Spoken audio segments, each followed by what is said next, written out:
ناوڕێیان هاتینەوە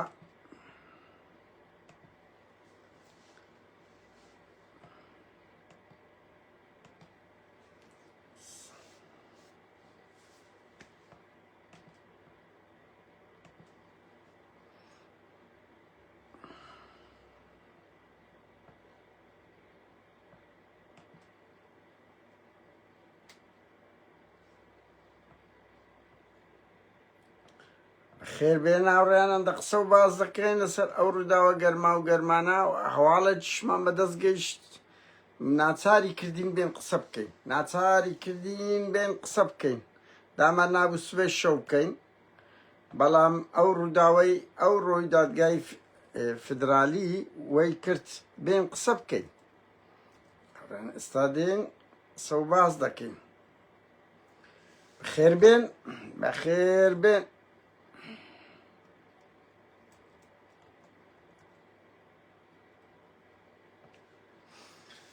خێر بێن ناوڕێیان سەرچاوی ئێمە ئێستا کۆمەڵک ڕەوش کورا لە دادگای فیدرالی نییە لەوەش خراپە بڕوا بکەن لە ئەوەش زۆر خراپە ناوە خۆشی هاوڕێیان بەخێر بێن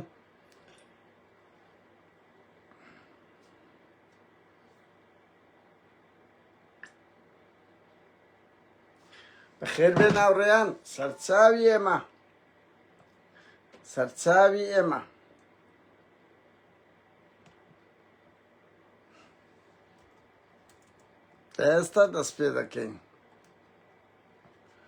ئێستا دەست پێ دەکەین ئەندە قسە و باز دەکەین لەسەر ئەو ڕووداون ئەوانە ڕووداوی گەورن ئاوڕێیان ڕوودەدا و هاوچەشەی سیاسی پێدەگۆڕدرێ وە لە فەیسبووکی وەزعمان زۆر خراپ نییە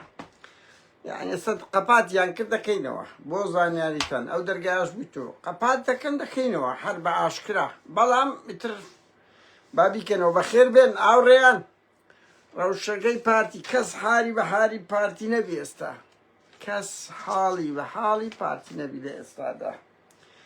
هاوڕێیان دوو خەبەر هەیە دیتان ئەوڕۆ حکوومەتی بەخێر بێن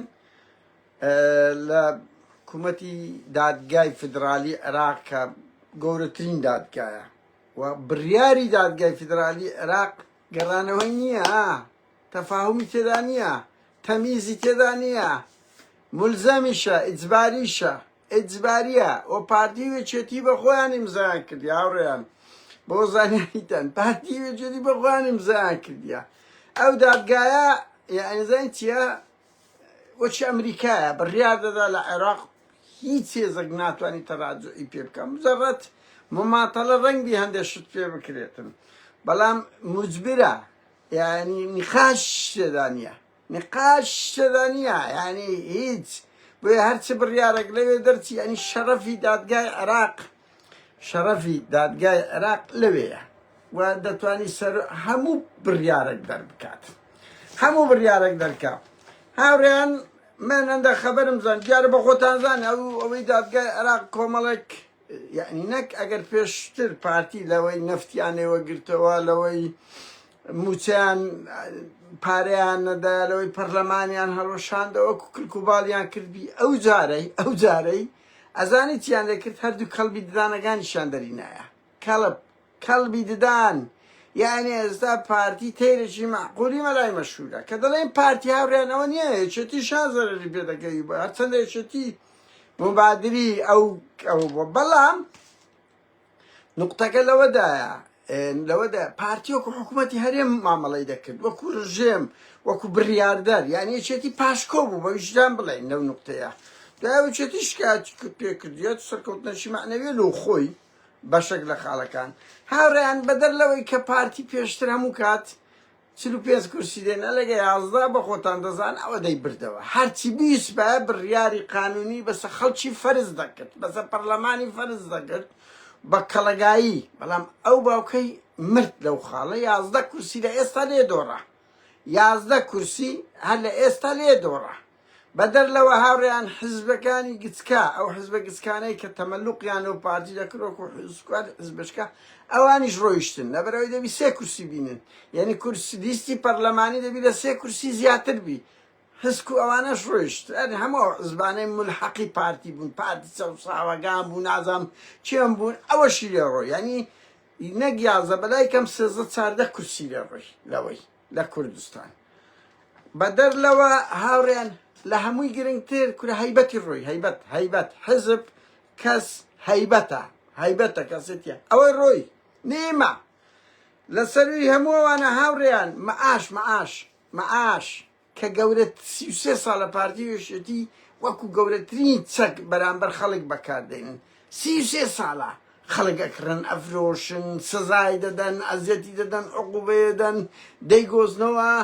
ئەوەیان لە بەردەستی دەرهات تا حەدەجی زۆر یعنی موچا دەستە باقی حکوومەتی عێراقی هیچ کە ناسە ناو باقی کوردستان و نازام ئەوەی ستێت گروپ و ئەوانە نەمانەیە ئەو قازانجەشیان لێ ڕۆی ئەو قازانجە خەیاڵیەژان هەبوو کە دەچوێن دەر کورە تەمیان تەبدیل دەبێ دەکرد پارە دڕایەکانیان دادەنا مەزرن لە دۆلاری فێڵیان دەکرد کە دۆلاریان دەکردە دینار ئەو قازانجەشیان لێ ڕۆی ئەوجا لە هەر بانکەچی عێراقی خەڵکیی مۆزەف دەتانی بچی وەربگری ڕەشیدە ڕافدێنە نازانم چێ پێشان هەمووتان دەزان گۆ دەی دەزان ئەمە نازانم ئەم گۆزان یعنی دەبا ئەلە لەو باقانەی کوردستان بێ ئێستا ئەو جارەی لە باقی ئەوە وەردەگیرێ داهاتی ناوەخۆ پێشتر هەر یەکە و داهاتە چیە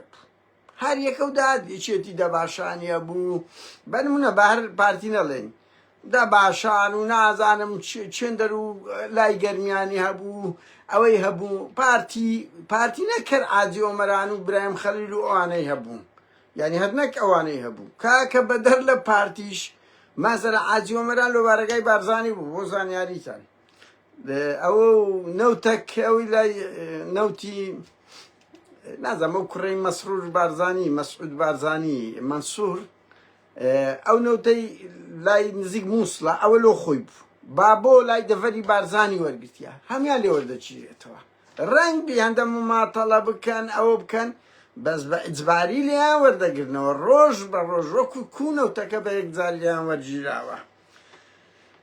ئەوجا لەوەی کە بۆ چار بازنە شاوڕێیان لە چار بازنە پێشترێک باز نەبوو مەسەن پارتی 30 کورسی 32 کورسی لە بادینان دەینا هەموو جارێ دەینا ئەو جارە 20 چی پێ دێتن یعنی لە هەر مەحافەزەی ئەوە چی پێ دێتن ئەجاستا پارتی هاوڕێیان چی کردیە بۆ زانیاریتان ئەوە دوسێ ڕۆژە پارتی زانیتی بەس ئەو ڕۆکەتە میدیا و هەمومان ئەو وردەکاریەمان زانی چکو ئەو ئایدن معروف لە چەند ڕۆژی ڕابردوو دەڕایگەیان و چیدانەوە کورسی کۆتاکان ئەوە بکەن هەموو دایان زانی سیاسەکانی پشپەردا بەس ئەو ڕۆکەتە ناو میدیای پارتی سۆشیاتی لای ئەمریکا و ئەوروپا کردیە و موامرەی ئێرانە و لە تارانەوە هەتا دەرێن لە بازنووسی سۆشیان بە و چەقەچەقەی کردیە وەڵا ئەوە موامرەی ئێرانە و لەسەرمان کە باش موامرەی ئێرانش بەس کاکە حکوومەتی عێراق شتێکی غێر قانونی نەکردیە یعنی تۆ ناتوانی بڵێ شتەکەی غێر قانونیە واز لەو تۆمەتانەش بینن خەتا لە خۆشتان بوو کەوەتان کردیە بەخوا ئەمریکا هاوڕێیان ئەمریکا لەسەر ئەو ئیسرائیلەی شەڕی ئێرانی نەکرد ئەو ئیسرائیلە نازدارەی کە منداڵە بە نازەکەیتی لە هەموو ڕۆژهەڵاتی ناوەڕاست و زیان دێ پارتی هەسە توی شەڕ دەدا یعنی باشەنگۆ بەجددی زۆر سەیرن پارتی کۆمیدیە ئەو پەیمانی استراتیجیم کاکە ئەوە لەگەر دەوڵەتێکی استراتیجی هەفتا ساڵە ئامادە نەبوو بچی لە ئێراندا شتی شکریان کرد هەردوو لە لەگەر یەکتر دەدەن یعنی لە یەکتر نادەن ئەمریکا دەچی لە مرتەزەقەکانی ئێران دەداتن مەسەلەن ئێرانیش کە بەر لەوەی لە ئەمریکا بدە پێی دەڵێ کاکە ئەو شتەی دەکەم وەکو دیتان ترامپۆی گوتی ئێرانیەکان بەر لەوەی لێمان بدەن پێیان گوتین ئەمریکا و ئێران زانیتیە دوژمنەکی دۆستن لە پشت پەردا نەوە ئەگرە تەنسیقیان هەیە ئەمریکا ڕۆمشکیرەی دووشتە چین و رووسیا لە ڕۆژهەڵاتی ناوەڕاست پارتی ئەتو فاریزەی پشت ئەوەی فاریزەی هیچ خاڵک سەنگت نمایە هیچ هێزەکت نمایە هیچ هێزەکت نمایە چ دەیە بڕوا بکە هاوڕان 3 ڕۆژە هەموو سەفارە و قونسڵێگانی بەو کۆتا تورکمانانە پڕ کردیە بڕۆژکات بکەن موامرەی ئێرانە لێمان دەکرێ وایە بەندەکانی هەمووی دەستوریە هاوڕێن ئەمە لێی نازان بەس هەمووانە شارەزان هەمووی دەستوریە ئەوە خاڵک لە خاڵەکان هاوڕێیان یعنی بزانن ئەمریکا خۆی بە هەموو خەیاڵی خۆیەوە کردی ئەمریکا دێت شەڕی لەو دەکە بەخوا ئەمریکانیە تەقەی سەری دێت سەد ئەوەندە پارتێت و ئێمال بکرێ سفری پاش فاریزەوە هاوڕێیان یەک خاڵی تر دەڵێم و دەڕۆم لە بەوەش بوو گوتم بە هەر بیکەم ئێستا ئەومە بوو هاوڕێیان لە چەند ماوەیەکە هەموو کوڕەکانی ئیدریس نێچیروان ئیدریس مەلا مستەفا چار پێنج کوڕی هەیە بارزی هەیە و لاشزاوای مەسرور بارزانانی خوشی سیروان بارزانی پێوەتە ئەو مەسعود بارزانی هەردووچیان ولاش زاوان ئامۆزاشن ولاش زاواش دوو ئامۆزای خۆیان هینایە ئەوە ولاش ئەوە دوو یوسف هەیە ئەندامی سڕکردایەتیە ڕەوان هەیە بارز هەیە یعنی نێچیروان هەیە ئەو چار برایە بارەگا و شتیان لە سەری ڕەشە بوو دەچوون لە دوای کوشتین شەوکەت حەسکۆ پێیان گوتینە یاڵە لۆمارێ ئێستا لە سەری ڕەش خاڵیە لە نەوەکانی ماڵی ئیدریس نێچیروان بارزانی کەسیان ناسنەوێندەر کەسیان لە بۆیان نییە یعنی بەعدە گوتیان ئەو زانیانە بەم گوترا یعنی ئەگەر بەردەوا بوونا ئیهانە دەکران زیاتر بۆیە بە ملشۆڕی هاتینە خوارێ هیچ قسەیان لە بارەگای سەری ڕەش کە منبەئی بارزانیەکانە منبەیانە نمایەنێ دەریان کرد ئێستا کە لە گوندی لێ ئازام لێرە بین کە پایتەختی نەوەکانی ئیدریس مەلا مستەفا لەوێ دەشین ئەوانە ڕەوانی هێزە چی هەیە دەرێن ئەو هێزە هیچ داوام ناکە هێزەکی گەورەی ئیدائێ مەسەلەن مرەخەسی هەیە ناچی داوام نەها لەگە نێچیری برایتی وەزعی ئەو دوای زۆر خراپە ئەو دوو بنەماڵی لەگە یەکتری نەکەر ئەوە سیدات بڕۆم بپرسنە من هەموو پارتیەکان سیدات عمودی فەقەری مەسعودی بوو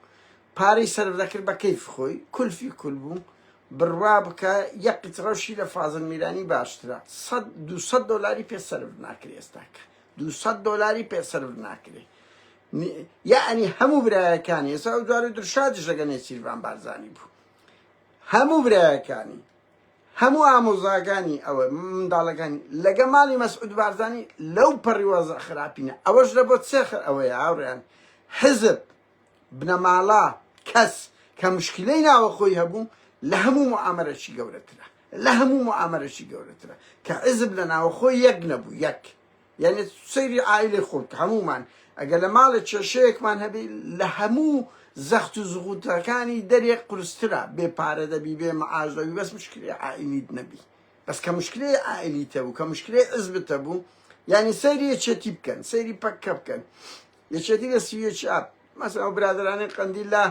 ئەو معامەرە گەورەیان لێکرا نەکەتن لۆ لەبەرەوەی لە ناوە خۆیان یەکگرتوو بن بەس پارتی ئەوەی نمایە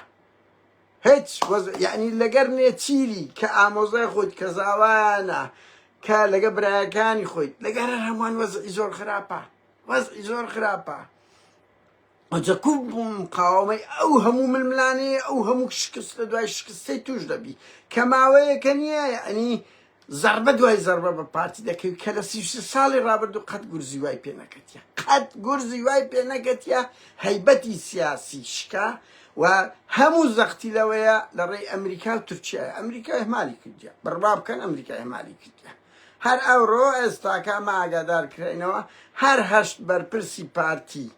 کە لە ئەمریکا ناوی هاتیە بە فەرمی ئاگادار کرێتەوە لە دادگای ئەمریکا دەبا پیاو بنەوەشت بەرپرسەی پارتی یەکێک لەوانە و تریفە عەزیزە بانەستە بەردەم دادگای نوێنەری ئەوەیە بانەستنە دادگا هاوڕێیان بانەستنە بەردەم دادگا بە نمونە دەبانەچن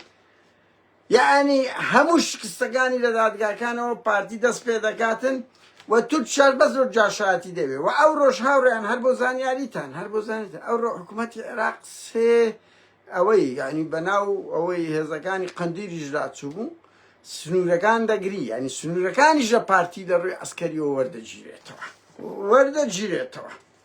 بەهەرحاڵ ئەوە ڕۆژەکە لە یەک دوو خاڵ ئەوەیە یەک پارتی هەیبەتی سیاسی دەڕوە خۆی پێ ناگیرێتەوە و لە ڕووی قانونیش ناتوانانی وەکو جاران کەڵەگایی بکە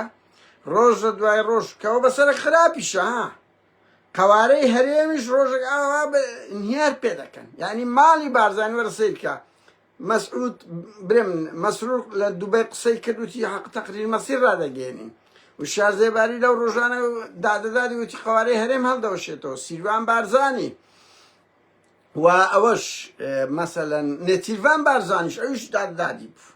هەمویان دەزانن وەزیان زۆر زۆر خەتەرە هاوڕێیان بڕوا بکە ئەو دوو کورتە خەبەرەش با پێتان بڵێ ئەو نەزاتی عەلی فاتم سەرۆکیەکەی ئیداری هەشتا بوو ئێکاکە دوو هەفتەیە لادرایە نەزات